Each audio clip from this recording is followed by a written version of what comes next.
Hello students, welcome back to my channel.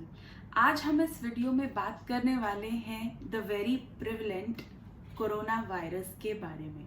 लेकिन हम वो बात नहीं करेंगे कि कितनी डेथ्स हो रही हैं और कितने लोग इससे इफेक्ट हुए हैं, बल्कि हम इसकी पॉलिटिकल कंडीशंस को समझने की कोशिश करेंगे। जैसा कि वीडियो का टाइटल भी कहता है कि क्या कोरोना वायरस चाइना का स्प्रेड किया हुआ एक बायोलॉजिकल वेपन है, वही हम आज इस वीडियो में डिस्कस करने वाले हैं। अगर मैं बायोलॉजिकल वेपन की बात करूं तो बहुत सारे पॉलिटिकल साइंटिस्ट इस चीज को मानते हैं कि एक प्रेडिक्शन थी कि चाइना जो है वो यूएस को टेक ओवर कर लेगा, क्योंकि हम एक यूनिपोलर वर्ल्ड में रह रहे हैं जहां पर बहुत सारी मल्टीपोलर पावर्स जो हैं वो राइज कर रही हैं to take over US as a super power. उसको कंपटीशन देने की कोशिश कर रही हैं। तो क्या वहां पर चाइना भी one of the super powers बनने की कोशिश कर रहा है? और जैसी की प्रिडिक्शन थी कि 2040 तक China would take over US, तो क्या कोरोना वायरस एक तरह से हेल्प करने वाला था चाइना को टू रीच दैट गोल? यही हम बात करने वाले हैं इस वीडियो में। इसके लिए हमें सबसे पहले चाइना की जो आसपास की कंडीशंस हैं और उसकी एग्जिस्टेंस के बारे में समझना होगा। तो इसको समझने के लिए हम इसे इंडियन पॉइंट ऑफ व्यू से ही देख सकते हैं, बिकॉज हम सब इंडियन रेजिडेंट्स हैं। सो अगर मैं इंडिया के पॉइंट ऑफ व्यू से इसको समझने की कोशिश करूं तो 1947 से मुझे इसकी शुरुआत करनी पड़ेगी, बिकॉज 1947 में हम सभी इंडिपेंडेंट हुए थे। सो 1947 में जब इंडिया इंडिपेंडेंट हुआ तो चाइना नाम की एक कंट्री एग्जिस्ट तो करती थी, लेकिन उसकी रिकॉग्निशन जो है वो नहीं मिली थी उसे as an independent country. So China जो है उसको recognition within the UN वो इंडिया ने दिलवाया था इन 1949। सो जब 1949 में चाइना भी रिकॉग्नाइज हो गया था as a country following communism, तो इंडिया और चाइना एक दूसरे के बहुत ही अच्छे नेबर्स थे। और अच्छे और बुरे इस चीज को समझने के लिए रिलेशनशिप्स जो हैं वो होने बहुत ज्यादा जरूरी हैं। तभी हम कह सकते हैं कि रिलेशनशिप अच्छा है या बुरा, उसके लिए पहले रिलेशनशिप को एग्जिस्ट करना होगा। लेकिन इंडिया और चाइना 1949 और उसके कुछ ईयर्स तक एक ऐसे फेज में रह रहे थे जहां उनका एक दूसरे से आमना सामना ही नहीं हुआ था। उन दोनों को एक दूसरे से ओवरलैपिंग कंसिडरेशंस ही नहीं मिली थी कि वो ये समझ पाए कि उनकी एक दूसरे के साथ कोई डीलिंग भी है। बट बहुत ही जल्दी उनको ये चीज रियलाइज होने लगी कि वो प्रैक्टिकली, अगर हम प्रैक्टिकल कंसिडरेशंस देखें तो उसमें वो दोनों ही एक दूसरे के लिए बहुत ज्यादा इंपॉर्टेंट है अगर एशिया में उसको राइज करना है। तो अगर इंडिया एशिया में राइज करना चाहता है तो चाइना के सपोर्ट से ही कर सकता है, और अगर चाइना को भी एशिया में राइज करना है तो कहीं ना कहीं इंडियन सपोर्ट की बहुत ज्यादा जरूरत पड़ेगी। और ऐसा इसलिए क्योंकि अगर हम साउथ एशिया को देखें तो हम मैप में बड़ी ही इजीली इस चीज को देख पाएंगे कि जो बड़ी कंट्रीज हैं या पावरफुल कंट्रीज हैं, चाहे वो पॉपुलेशन के टर्म में हो, चाहे वो एरिया के टर्म में हो, चाहे वो इकोनॉमिक पावर के रूप में हम देखें उसे, उन सभी में इंडिया और चाइना का ही नाम आता है। तो अगर एशियन सॉलिडारिटी को बढ़ाए रखना है तो प्रैक्टिकल कंसिडरेशन यही कहती है कि इंडिया और चाइना को एक दूसरे के साथ मिल करके काम करना होगा। जब उन्होंने इस चीज को समझा तो दोनों ही एक दूसरे से अभी तक जब ऐसे खड़े थे वो ऐसे आ गए, क्योंकि उनको ये रियलाइज हो गया कि एक दूसरे के बिना जो है हम राइज नहीं कर पाएंगे। दोनों ने ही रिलेशनशिप्स की तरफ फ्रंट मूव लेना शुरू किया, और लीडरशिप भी जब थी तो वो इंटरेस्टेड थी नेचुरली रिलेशनशिप्स बनाने में। नेहरू बहुत ज्यादा इंटरेस्टेड थे टुवर्ड्स चाइना। धीरे धीरे जब इंडिपेंडेंट होने के बाद हमें ये रियलाइज हुआ कि हमारे जो बॉर्डर्स थे वो भी ब्रिटिश के थ्रू ही डिफाइंड थे नेचुरली, क्योंकि हम ब्रिटिश एडमिनिस्ट्रेशन के अंडर थे 200 इयर्स तक। ठीक है, जो हमारा एक ड्रेन्ड पीरियड माना जाता है हमारी इकोनॉमी के लिए, हमारी पॉलिटिक्स के लिए।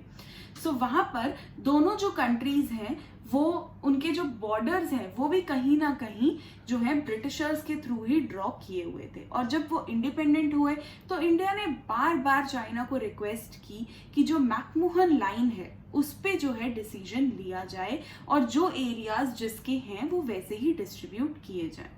But China being a dragon, उसने इंडिया को हमेशा यही चीज बोली कि हम फ्रेंड्स हैं और हम अगर इस चीज को कंपार्टमेंटलाइज नहीं भी करते तो कभी भी अगर इसमें डिस्प्यूट अराइज करेगा तो एज फ्रेंड्स हम मिलकर सॉल्व कर लेंगे।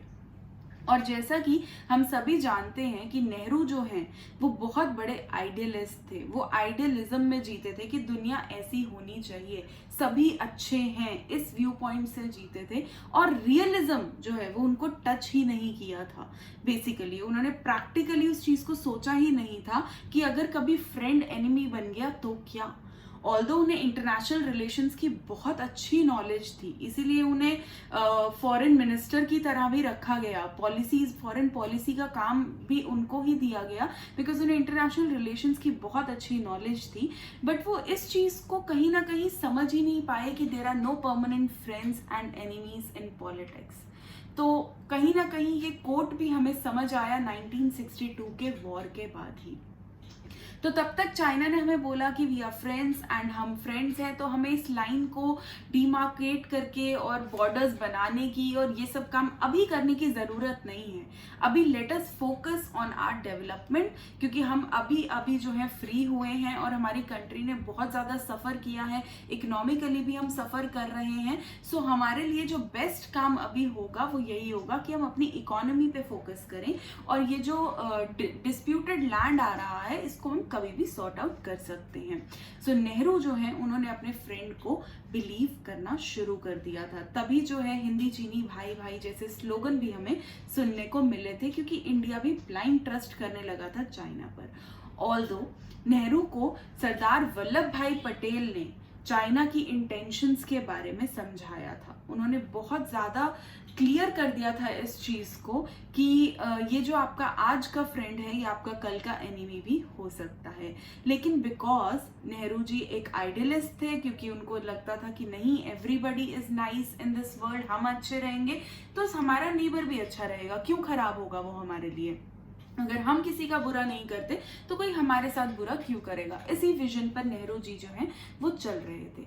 बट बहुत ही जल्दी उनका ये भ्रम टूट गया जब चाइना ने इंडिया के जो पार्ट्स हैं अरुणाचल प्रदेश, लद्दाख, इन सब पर रोड बिल्डिंग जो है वो शुरू कर दी। ठीक है, इन्फिल्ट्रेशन जो है वो शुरू कर दिया। तो ये एक बहुत ही बड़े शॉक की तरह आया था नेहरू के लिए।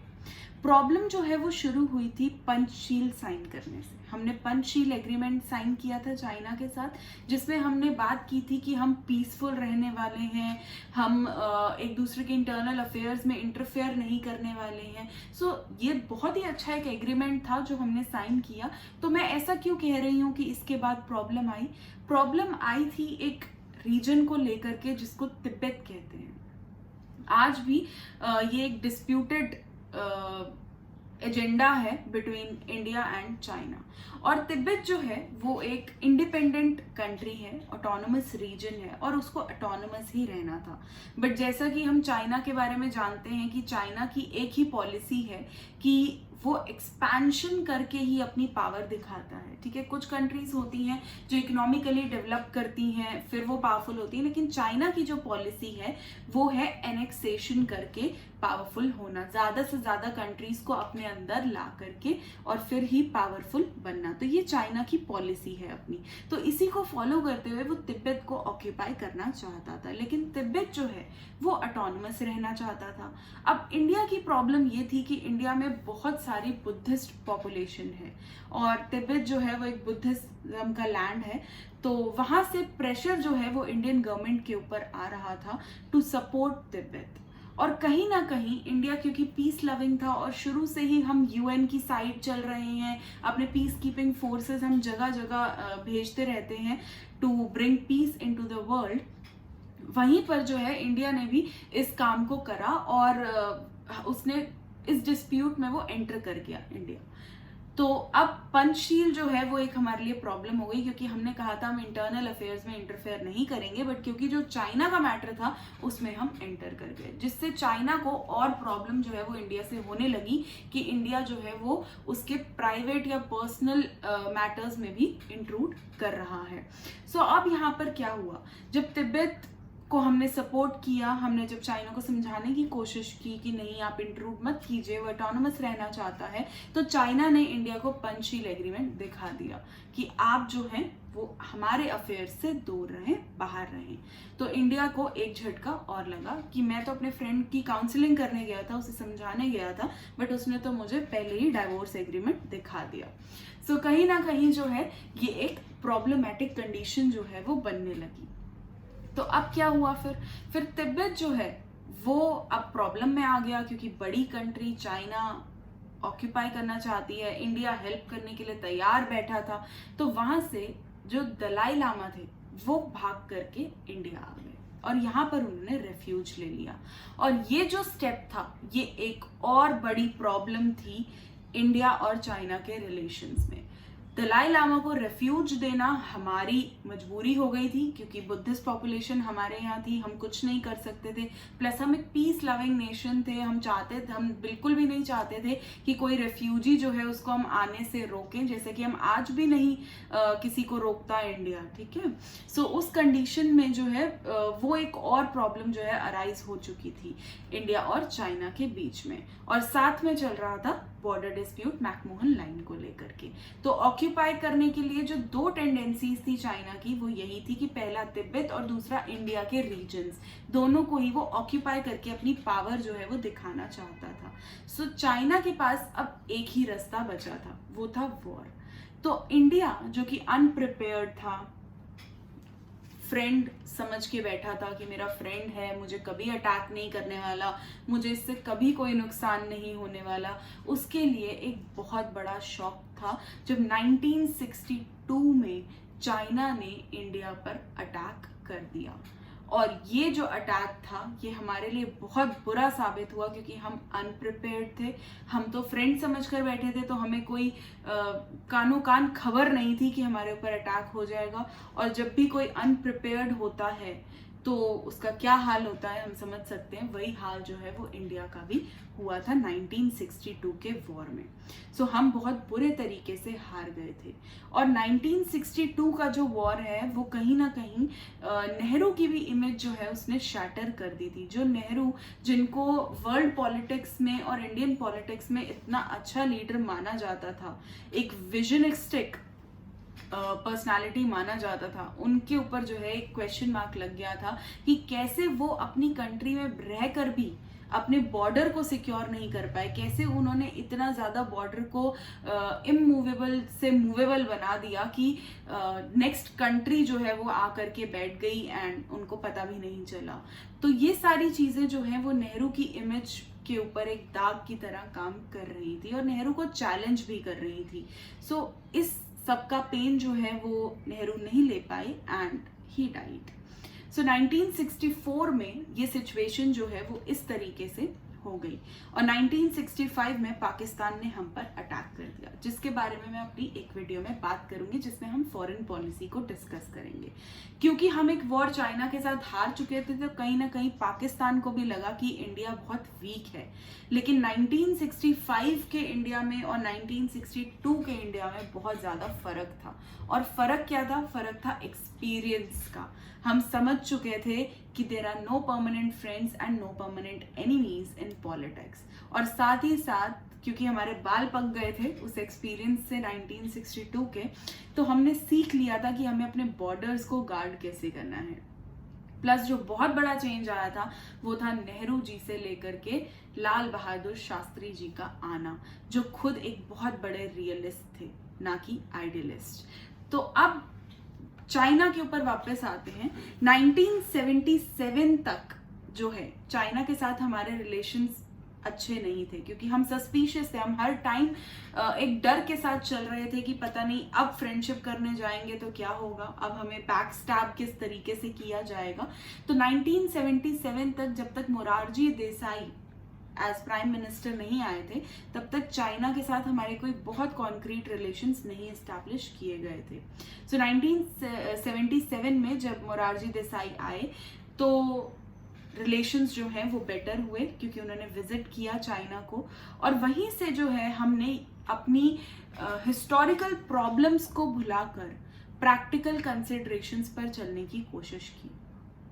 हम ये समझ गए कि हम चाहे कितना भी भागने की कोशिश कर लें एक दूसरे से, it is practically not possible. क्यों? क्योंकि हम नेबर्स हैं, और किसी ने कहा है कि you can change your friends but you can not change your neighbours. तो हम अपने फ्रेंड्स तो बदल सकते हैं, पर हम अपने पड़ोसी कभी नहीं चेंज कर सकते। तो मेरे इधर जो रहते हैं और मेरे इधर जो रहते हैं, मैं उनको चेंज नहीं कर सकती, उसके लिए मुझे घर ही चेंज करना पड़ेगा practically. I have no option. So what I can change is my friends. मैं अपने फ्रेंड्स कभी भी बदल सकती हूँ, उनको बोल के कि we are no longer friends, but मैं ये चीज अपने नेबर्स के साथ नहीं कर सकती। तो मेरे को अपने नेबर्स के साथ जो रिलेशनशिप्स हैं उनको कंटिन्यूसली मॉनिटर करना बहुत ज्यादा जरूरी है। सो हम ये समझ गए कि एक सुपर पावर राइज कर रही है, उसको चैलेंज करना है, एशिया को वेस्टर्न के पावर पर लाना है, और उस चीज को लाने के लिए इंडिया और चाइना को एक दूसरे के क्लोज आना ही पड़ेगा।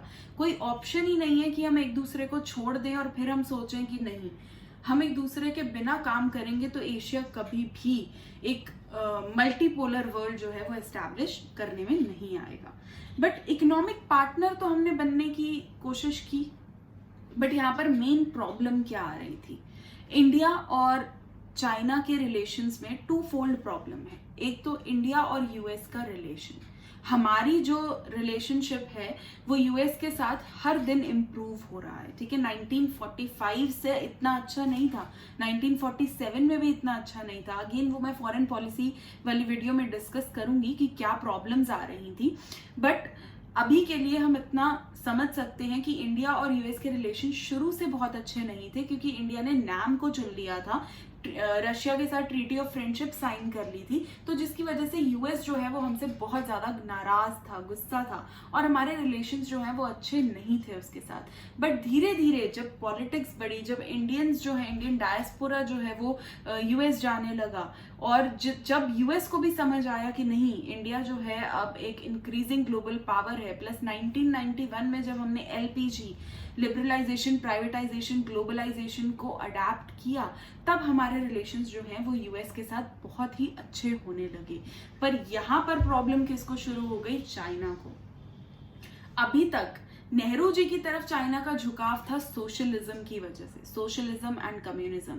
लेकिन जैसे जैसे इंडिया ने कैपिटलिज्म की तरफ अपनी आंख दिखाई, यूएस की तरफ जब हमने अपनी नजर दौड़ाई और हम कैपिटलिज्म को अपनाने लगे, वहां पर चाइना को जो है प्रॉब्लम होने लगी, क्योंकि इंडिया अब सोशलिज्म से कैपिटलिज्म की तरफ मूव कर रहा था, और ना सिर्फ मूव कर रहा था, इसे ओपनली एक्सेप्ट भी कर रहा था। तो इस चीज से जो है इंडिया चाइना के रिलेशंस जो हैं वो धीरे धीरे खराब होने लगे। अब जो सेकेंड फोल्ड प्रॉब्लम थी वो थी पाकिस्तान और चाइना की फ्रेंडशिप। धीरे धीरे अब कहा जाता है कि दोस्त का दोस्त दोस्त, और दुश्मन का दुश्मन भी हमारा दोस्त। तो मेरा अगर कोई दुश्मन है और उसका भी कोई दुश्मन है, तो वो डेफिनेटली मेरा दोस्त है। सो उसका दुश्मन जो है वो मेरा फ्रेंड है। सो अब क्या हुआ, हमारा एक दुश्मन था चाइना और एक दुश्मन था पाकिस्तान। अब ये दोनों दुश्मन साथ में ऑब्वियसली दोस्त थे, तो उन्होंने क्या किया, आपस में फ्रेंडशिप कर ली। और फ्रेंडशिप क्या कर ली? इंडिया के अगेंस्ट मूव लेने की फ्रेंडशिप कर ली। तो एक तरफ पाकिस्तान जो ये समझ चुका था कि भाई मैं इंडिया पे डायरेक्ट अटैक तो नहीं कर सकता किसी भी रूप में, क्योंकि इंडिया जो है वो मेरे से ज्यादा पावरफुल है। सो वहां पर इंडिया जो है वो पूरे तरीके से अपने आप को बिल्ड कर रहा था। तो पाकिस्तान, ऑब्वियसली जलन होती है पड़ोसियों को जब आप बड़ी कार ला करके अपने घर के बाहर खड़ी कर देते हो, तो ऐसा ही कुछ जो है वो पाकिस्तान को फील होने लगा। अब डायरेक्ट वॉर कर नहीं सकते, तो पाकिस्तान ने प्रॉक्सी वॉर करने शुरू किए टेररिज्म के रूप में इंडिया को अटैक करने के लिए। ठीक है, और उधर से चाइना क्या कर रहा था? चाइना अपने आप को तो बिल्ड कर ही रहा था, अपनी आर्मी तो बिल्ड कर ही रहा था, साथ ही साथ जो प्रॉब्लमेटिक एरियाज थे, लद्दाख, अरुणाचल प्रदेश, उनको जो है उन पे भी नजर रखनी उसने शुरू कर दी थी और इन्फिल्ट्रेशन शुरू कर दिया था। और क्योंकि इंडिया जो है वो चाइना से डर में था, तो इसलिए वो जो है प्रॉपरली उस चीज को डिफेंड भी नहीं कर पा रहा था, कि नहीं, अपने आप को स्ट्रांग नहीं दिखा पा रहा था। आज जैसे हम चाइना के लिए हमने बैन कर दिए हैं बहुत सारी चीजें, वो सारे स्टेप्स हमने तब नहीं, हम उठाने के लिए नहीं केपेबल थे तब। सो क्या हुआ, पाकिस्तान ने अपना जो बहुत ज्यादा पार्ट पीओके का था, पाकिस्तान ऑक्यूपाइड कश्मीर, जो इंडिया का ही पार्ट है, जिसको कि पाकिस्तान ने ऑक्यूपाई कर लिया था वॉर में, सो उसको जो है उसने लीज आउट कर दिया, गिफ्ट आउट कर दिया चाइना को। सो वहां पर भी प्रॉब्लम होगी। तो एक तरफ लद्दाख का एरिया क्लेम करता है वो, एक तरफ जम्मू एंड कश्मीर जो पीओके है वो भी एरिया जो है वो चाइना को दे दिया गया। तो कहीं ना कहीं इंडिया का जो एरिया है वो बिल्कुल बीच में इतना सा है, और इधर पाकिस्तान और इधर चाइना है। तो अगेन प्रॉब्लम जो है वो बहुत ज्यादा खड़ी हो गई थी। किसके लिए? इंडिया के लिए, क्योंकि दोनों दुश्मन जो है वो आपस में दोस्त बन गए थे और उनको कुछ नहीं था, उनको सिर्फ एक ही चीज थी, इंडिया को स्टॉप करना है।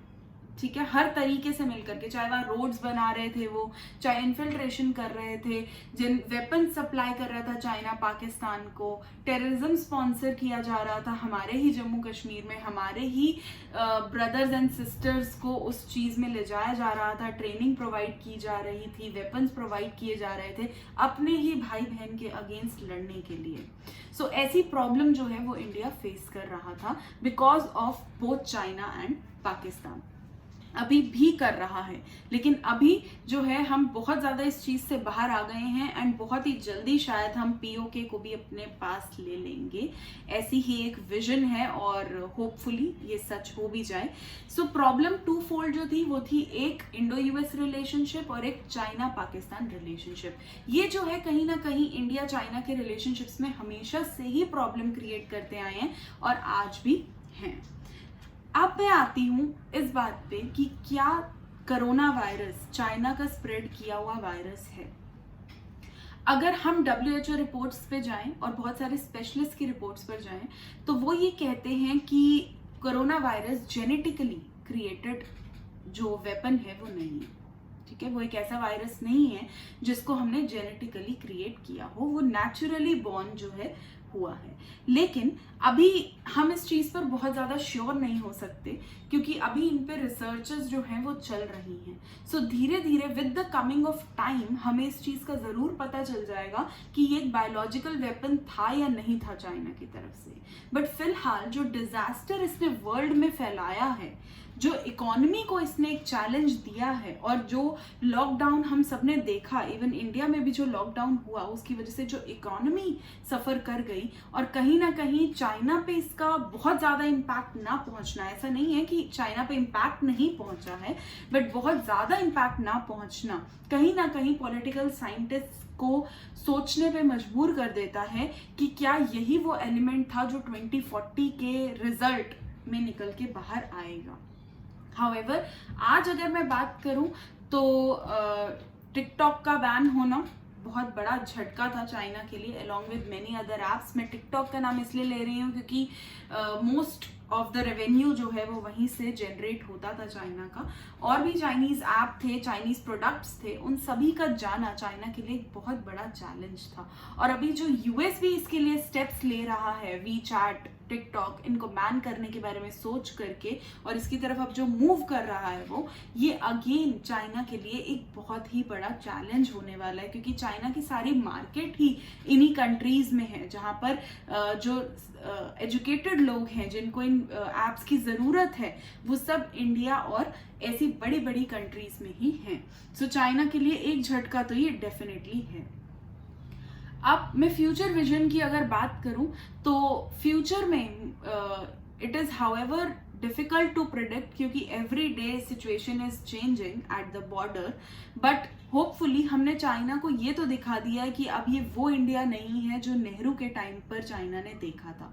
अब ये एक चेंज्ड इंडिया है और ये अब जवाब देना जानता है, जैसा कि सब कहते हैं। सो हम जवाब देने को भी तैयार हैं, but at the same time हम उम्मीद भी करेंगे कि एशियन सॉलिडारिटी बनी रहे ताकि हम एक मल्टीपोलर विजन जिससे लेकर के सारी कंट्रीज निकली थी उसको भी पूरा कर सकें। है ना। तो साथ ही साथ ड्रैगन को चैलेंज तो करना ही है, बट हमें मल्टीपोलर विजन भी जो है उसको मेंटेन करना है। सो ये वीडियो यहीं तक थी। अगर आपको अच्छी लगी please like, share and subscribe. Thank you.